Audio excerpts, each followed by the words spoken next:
नमस्कार दोस्तों, स्वागत है आपका हमारे इस YouTube चैनल में। दोस्तों 10 मार्च एसएससी सीएचएसएल का सेकेंड और थर्ड शिफ्ट का एग्जाम समाप्त हो चुका है और मैक्सिमम रियल क्वेश्चन भी मिल चुके हैं। तो इस वीडियो में हम 10 मार्च के सेकेंड और थर्ड शिफ्ट के क्वेश्चन का एनालिसिस करेंगे। तो दोस्तों अगर आपको वीडियो पसंद आए तो एक लाइक जरूर कर दीजिएगा। चैनल पे हमारे नए हैं तो चैनल को जरूर सब्सक्राइब कर लीजिएगा। तो चलिए दोस्तों वीडियो को स्टार्ट करते हैं। आज का जो सबसे पहला क्वेश्चन पूछा था दोस्तों, नीति आयोग की स्थापना कब हुई थी। तो देखिए, नीति आयोग की स्थापना 1 जनवरी 2015 को हुई थी, योजना आयोग के स्थान पर। आपकी बात करें तो वर्तमान में अध्यक्ष प्रधानमंत्री नरेंद्र मोदी जी हैं, उपाध्यक्ष सुमन बेरी हैं, सीईओ हैं BVR सुब्रमण्यम और इसका मुख्यालय है नई दिल्ली में। अगला क्वेश्चन, माणिक्य लाल किस आंदोलन से संबंधित है। क्वेश्चन पूछा था तो माणिक्य लाल बिजोलिया आंदोलन था उससे संबंधित है और बिजोलिया आंदोलन किसान आंदोलन था। 1897 से 1941 में महत्वपूर्ण भूमिका निभाई थी, जो कि विश्व का सबसे लंबे समय तक चलने वाला अहिंसक आंदोलन था। और इन्होंने मेवाड़ का वर्तमान शासक नामक पुस्तक की रचना की है और समाज की सेवा के लिए भारत सरकार द्वारा इन्हें 1965 में पद्म भूषण से सम्मानित किया गया है। दोस्तों यहाँ पे मैंने कुछ formation related to freedom fighter लिया हुआ है, आपके आने वाले एग्जाम के लिए महत्वपूर्ण है। जैसे ब्रह्म समाज राजा राम मोहन राय के द्वारा शुरू किया गया था, पर प्रार्थना समाज आत्माराम पांडुरंग के द्वारा, और रामाकृष्णा मिशन स्वामी विवेकानंद के द्वारा, सत्यशोधक समाज ज्योतिबा फुले के द्वारा, अलीगढ़ मूवमेंट सैयद अली अहमद खान के द्वारा शुरू किया गया था। तो आप इसको एक बार जरूर देख लीजिएगा। अगला क्वेश्चन पूछा था कि 2022 में भारत के अटॉर्नी जनरल किसे नियुक्त किया गया है। तो इसका आंसर हो जाएगा दोस्तों आर वेंकट रमनी। देखिए, नियुक्तियों से एक या दो क्वेश्चन हर शिफ्ट में पूछ रहे हैं, तो यहाँ पे मैंने कुछ महत्वपूर्ण नियुक्तियां लिया हैं जो कि 2023 की हैं सारा।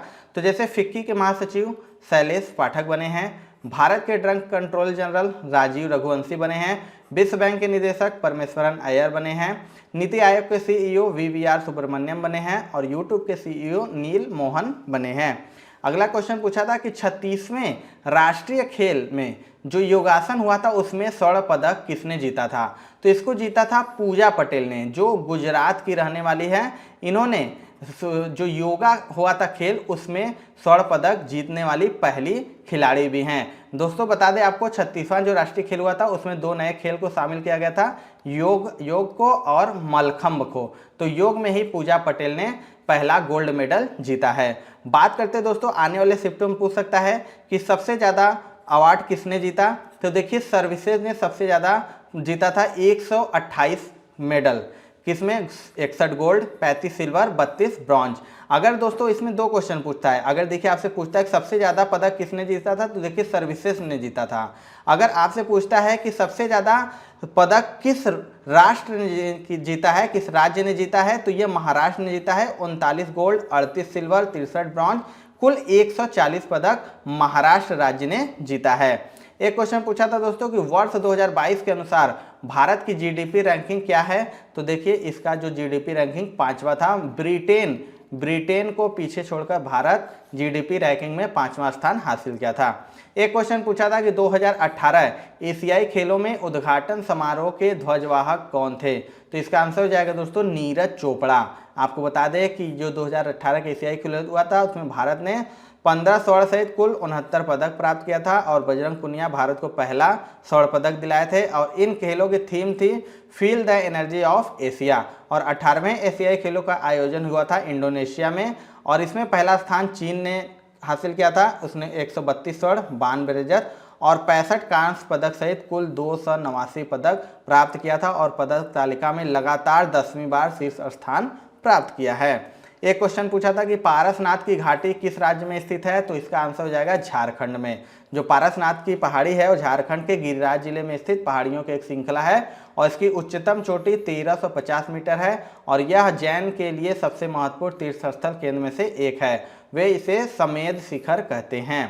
एक क्वेश्चन पूछा था कि दिल्ली सल्तनत की प्रथम मुस्लिम शासिका कौन थी। रिपीटेड क्वेश्चन है, आंसर हो जाएगा दोस्तों रजिया सुल्तान। रजिया सुल्तान भारत की पहली और आखिरी महिला सल्तनत थी जिन्होंने 1236 से 1240 के अंत तक दिल्ली के दरबार पर शासन किया था। एक क्वेश्चन पूछा था कि पीवी सिंधु ने कॉमनवेल्थ गेम्स 2022 में कौन सा पदक जीता है। तो इसको जीता है स्वर्ण पदक। बता दें कि पीवी सिंधु ने कनाडा की मिशेल ली को हराकर स्वर्ण पदक जीता है और राष्ट्रमंडल खेल 2022 में महिला एकल बैडमिंटन में गोल्ड मेडल जीता है और इसी के साथ वह कॉमनवेल्थ गेम में तीनों रंग के पदक जीतने वाली पहली भारतीय महिला शटलर हैं। एक क्वेश्चन पूछा था कि कुल्लू घाटी को मनाली से कौन सा दर्रा जोड़ता है, तो यह रोहतांग दर्रा जोड़ता है। रोहतांग दर्रा जो कि हिमाचल प्रदेश में स्थित है, देखिए यहाँ पर है। इसी तरह मैंने भारत के प्रमुख दर्रे सभी के सभी इसमें हैं, आप एक बार देख लीजिएगा कि कौन कौन से दर्रे किस किस राज्य में स्थित है, इंपॉर्टेंट है आपके आने वाले शिफ्ट के लिए। एक क्वेश्चन पूछा था दोस्तों कि फीफा अंडर 17 महिला विश्व कप 2022 का आयोजन कहां पर हुआ था, तो देखिए इसका आयोजन भारत में हुआ था। इससे पहले मैंने शिफ्टों में आपको ये क्वेश्चन बताया था कि आ सकता है आने वाले शिफ्टों में, देखिए आ गया है। जो भारत फीफा अंडर 17 महिला विश्व कप हुआ था वो भारत में हुआ था। बता दें कि इसका जो महिला फीफा अंडर 17 महिला विश्व कप हुआ था इसका आधिकारिक शुभंकर ईवा था। और बात करें दोस्तों, यह डीवाई पाटिल स्टेडियम में इसका फाइनल हुआ था। विजेता इसमें स्पेन था जो कि दूसरी बार जीता है और उप विजेता कोलंबिया था और तीसरा स्थान पे नाइजीरिया था और चौथा स्थान जर्मनी का था। एक क्वेश्चन पूछा था दोस्तों कि समवर्ती सूची किस अनुसूची का विषय है, तो यह देखिए 7वीं अनुसूची का विषय है। आपको बता दें कि भारत के संविधान की 7वीं अनुसूची जो कि संघ सूची, राज्य सूची और समवर्ती सूची के प्रावधान प्रदान करती है और 7वीं अनुसूची संघ और राज्यों के बीच शक्तियों और कार्यों के आवंटन के बारे में बताती है और 7वीं अनुसूची के तहत अनुच्छेद 246 में 3 सूचियां शामिल है। कौन कौन, तो संघ सूची, राज्य सूची और समवर्ती सूची। एक क्वेश्चन पूछा था कि चाइना की दीवार कब बनी थी, तो यह बनी थी 220 ईसा पूर्व में। एक क्वेश्चन पूछा था कि जलदूत एप्लीकेशन क्या मापने के लिए लॉन्च किया गया था, तो इसका आंसर हो जाएगा दोस्तों जो जलदूत एप्लीकेशन है उसको पंचायत और ग्रामीण विकास के केंद्रीय मंत्रालय द्वारा संयुक्त रूप से विकसित किया गया था और इस ऐप का उपयोग ग्राम रोजगार सहायता द्वारा वर्ष में 2 बार मानसून से पहले और बाद में कुएं में जल स्तर को मापने के लिए किया जा सकता है। एक क्वेश्चन पूछा था कि डेविस कप किस खेल से संबंधित है, तो देखिए डेविस कप टेनिस खेल से संबंधित है। यहाँ पे मैंने कुछ खेल लिए हुए हैं और उससे संबंधित कप जो कि आपके आने वाले एग्जाम के लिए बहुत ही महत्वपूर्ण। जैसे दोस्तों बात करते हैं थॉमस कप, तो ये भी बैडमिंटन के लिए है। दिलीप ट्रॉफी क्रिकेट से संबंधित है। Santosh trophy football, Uber cup badminton, Davis cup tennis, Vardhman trophy भारोत्तोलन, Irani trophy cricket, Dhyanchand cup hockey से है, रणजी ट्रॉफी क्रिकेट से है, राइडर कप गोल्फ से है, डूरंड कप फुटबॉल से है, Beighton Cup hockey, Ryder Cup polo और रोवर्स कप ट्रॉफी फुटबॉल से संबंधित हैं। एक क्वेश्चन पूछा था दोस्तों कि कालबेलिया नृत्य किस राज्य से संबंधित है, देखिए मोस्ट इंपॉर्टेंट, ये मैक्सिमम बार क्वेश्चन रिपीट होता है, तो इसका आंसर हो जाएगा राजस्थान से। बता दें कि कालबेलिया जो है राजस्थान के कालबेलिया समुदाय किया जाने वाला एक लोक नृत्य है। इसे सपेरा नृत्य या स्नेक चार्मन नृत्य जैसे नामों से भी जाना जाता है और इसे 2010 में यूनेस्को की मानवता की अमूल्य सांस्कृतिक विरासत की प्रतिनिधि सूची में शामिल किया गया है। कालबेलिया नृत्य जो कि पुरुष आमतौर पर विभिन्न पारंपरिक वाद्य बजाते हैं और कालबेलिया समुदाय की महिलाएं नृत्य करती हैं। एक क्वेश्चन पूछा था दोस्तों कि जापानी फार्मूला 1 ग्रैंड प्रिक्स 2022 का खिताब किसने जीता है, तो यह जीता है मैक्स वर्स्टैपेन ने। बात करें जापानी ग्रैंड फार्मूला 1 ग्रैंड प्रिक्स की, तो ये विजेता मैक्स वर्स्टैपेन जो कि नीदरलैंड के हैं और टीम रेडबुल रेसिंग की है। दूसरा स्थान था सर्जियो पेरेज का जो कि मैक्सिको के हैं, टीम रेडबुल रेसिंग है। तीसरा स्थान था चार्ल्स लेक्लर का जो कि मोनाको के हैं, इनकी टीम फेरारी थी। एक क्वेश्चन पूछा था कि प्राचीन मार्शल आर्ट क्या है, तो देखिए कलराई पट्टू जो कि एक प्राचीन मार्शल आर्ट है। एक क्वेश्चन पूछा था कि एक गेंद में 3000 इकाई संवेग है और वेग को दोगुना कर दिया जाए तो गेंद का नया संवेग क्या होगा, तो आपको बता दें कि अगर गेंद को दोगुना कर दिया जाए, यदि वेग दोगुना कर दिया जाए तो जो संवेग है दोगुना और गतिज ऊर्जा 4 गुना बढ़ जाती है। एक क्वेश्चन पूछा था कि प्रसिद्ध उपन्यास दुर्गेश नंदिनी किसने लिखा है, तो इसको लिखा है बंकिम चंद्र चट्टोपाध्याय ने। बता दें कि यह सुप्रसिद्ध बांग्ला साहित्यकार थे और यह उनकी पहली रचना है। इसके अलावा इनका प्रसिद्ध उपन्यास आनंद मठ है जिसमें राष्ट्रीय गीत वंदे मातरम का संकलन है। एक क्वेश्चन पूछा था दोस्तों कि विश्व की सबसे ऊंचा पठार कौन सा है, तो यह है तिब्बत का पठार जो कि विश्व का सबसे ऊंचा पठार है, लगभग 5000 मीटर ऊंचा, जो उत्तर में कुनलून व दक्षिण में हिमालय पर्वतों से घिरा हुआ है। एक क्वेश्चन पूछा था दोस्तों कि भारत की सबसे ऊंची शिखर चोटी कौन सी है, तो इसका राइट आंसर हो जाएगा कंचनजंगा चोटी। आपको बता दें कि सिक्किम के उत्तर पश्चिम भाग में नेपाल और भारत की सीमा पर स्थित कंचनजंगा भारत की सबसे ऊंची और दुनिया की तीसरी सबसे ऊंची चोटी है। 8,586 मीटर यानी 28,169 फीट की ऊंचाई वाली यह चोटी माउंट एवरेस्ट से सिर्फ 262 मीटर कम है। एक क्वेश्चन पूछा था कि पूर्वी तट का क्षेत्रीय नाम क्या है, तो आपको बता दें पूर्वी तट के क्षेत्रीय नाम ओडिशा, जिसे उत्कल तट भी कहते हैं, तमिलनाडु कोरोमंडल तट कहते हैं या पायन तट घाट कहते हैं। और पश्चिमी तट की बात करें दोस्तों तो कोंकण तट कहते हैं महाराष्ट्र तट को और गोवा तट को, और मालाबार तट कहते हैं केरल और कर्नाटक तट को। एक क्वेश्चन पूछा था कि आयुध अधिनियम किस वर्ष पारित किया गया था, तो यह पारित किया गया था 1959 को।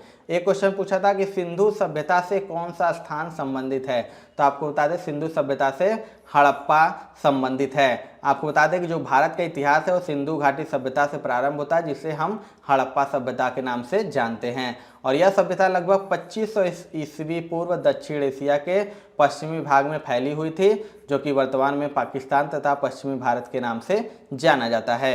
एक क्वेश्चन पूछा था कि श्रेष्ठ जी परियोजना के लिए विश्व बैंक ने किस राज्य को 350 मिलियन अमेरिकी डॉलर दिया है, तो इसका राइट आंसर हो जाएगा गुजरात राज्य को। तो बात करते हैं विश्व बैंक का मुख्यालय कहाँ है, तो वाशिंगटन डीसी संयुक्त राज्य अमेरिका में, और इसका स्थापना हुआ था जुलाई 1944 को। इसके अध्यक्ष है डेविड मालपास। एक क्वेश्चन पूछा था दोस्तों कि अनुच्छेद 50 किससे संबंधित है, तो यह कार्यपालिका से न्यायपालिका का पृथक्करण। बता दें जो अनुच्छेद 50 है इसके अनुसार राज्य को न्यायिक स्वतंत्रता सुनिश्चित करने के लिए सार्वजनिक सेवाओं में न्यायपालिका का कार्यपालिका से अलगाव सुनिश्चित करना है और संघीय कानून बनाकर इस उद्देश्य को प्राप्त कर लिया गया है। एक क्वेश्चन पूछा था दोस्तों कि अक्टूबर 2022 में चंद्रयान 2 ने किस पदार्थ की बहुतायत का पता लगाया है, तो इसका आंसर हो जाएगा सोडियम।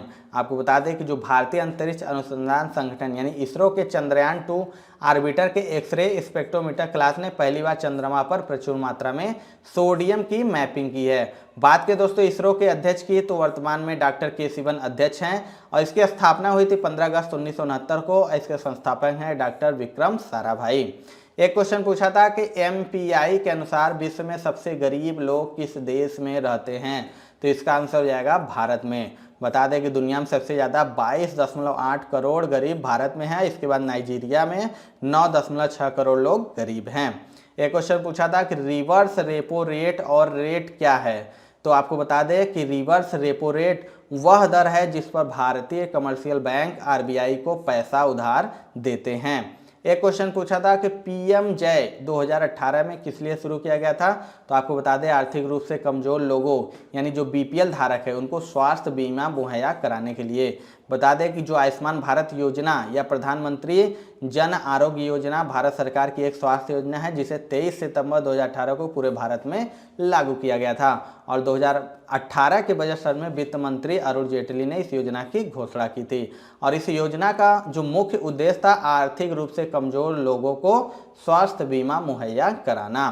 तो दोस्तों ये थी आज की 10 मार्च के सेकेंड और थर्ड शिफ्ट में पूछे गए रियल क्वेश्चन। आपको दोस्तों ये वीडियो कैसा लगा कमेंट सेक्शन में जरूर बताइएगा। वीडियो पसंद आएगा दोस्तों तो एक लाइक जरूर कर दीजिएगा। चैनल पे हमारे नए हैं तो चैनल को सब्सक्राइब करके बेल बटन जरूर दबा लीजिएगा। मिलते हैं दोस्तों अपने अगले वीडियो में, तब तक के लिए जय हिंद जय भारत।